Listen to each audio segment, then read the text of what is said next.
Women's Liberation and the African Freedom Struggle is a collection of speeches and documents by Thomas Sankara, the leader of the Burkina Faso Revolution from 1983 until his assassination in 1987, published by Pathfinder Press.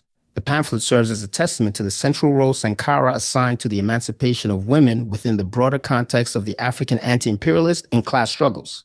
The text primarily features a major address given by Sankara on March 8, 1987, to commemorate International Women's Day in Ouagadougou, as well as excerpts from the political orientation speech of October 2, 1983, which acted as the revolution's programmatic charter.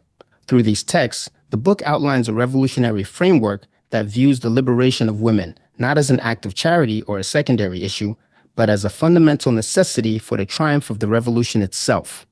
The central thesis of the book is that the oppression of women is inherently linked to the systems of economic exploitation that have dominated human history, drawing on dialectical materialism and the work of Frederick Engels. Sankara analyzes the origins of women's subjugation, arguing that inequality was not a natural biological outcome, but a social construct that emerged with the transition from communal societies to those based on private property. The text posits that for millennia, relations between the sexes were complementary and collaborative, only shifting to a system of domination when the mode of production changed and the concept of private wealth was institutionalized. According to Sankara, the patriarchal family emerged as a means for fathers to pass down property, replacing earlier matriarchal lineages and reducing women to instruments of reproduction and domestic servitude. This historical materialism approach frames the modern struggle for women's rights as part of the universal class struggle against slavery, feudalism, and capitalism. Sankara provides a vivid and critical assessment of the reality faced by women in Burkina Faso and Africa at large. He describes the Burkinabe woman as suffering a double oppression, first by the neocolonial nature of the society she lives in, and second by the specific weight of patriarchal traditions. The book details the harrowing life cycle of a woman in this context, from a childhood cut short by domestic labor to a marriage often arranged without her consent. Sankara highlights how society views the birth of a boy as a gift from God, while a girl seen merely as a future worker or commodity. He condemns specific cultural practices that violate women's physical integrity, such as female circumcision, clitoridectomy, scarring, and the filing of teeth, describing them as norms imposed by men to enforce submission and dubious standards of beauty. The book also addresses the economic and social marginalization of women. It notes that women in Burkina Faso perform the vast majority of labor, fetching water, harvesting crops like cotton and shea nuts, and managing the household, yet remain invisible in economic statistics and decision-making processes. Sankara points out that 99% of women were illiterate at the time and were systematically excluded from education and skilled trades. He argues that keeping half the population in ignorance and silence is an injustice that ultimately holds back the entire nation's development.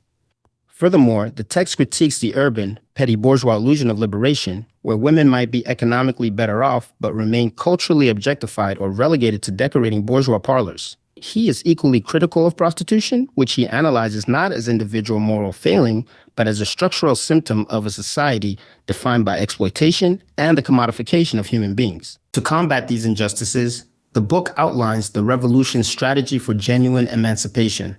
Sankara explicitly rejects primitive feminism or a bourgeois approach that seeks superficial equality, such as the right to adopt men's bad habits like smoking or drinking.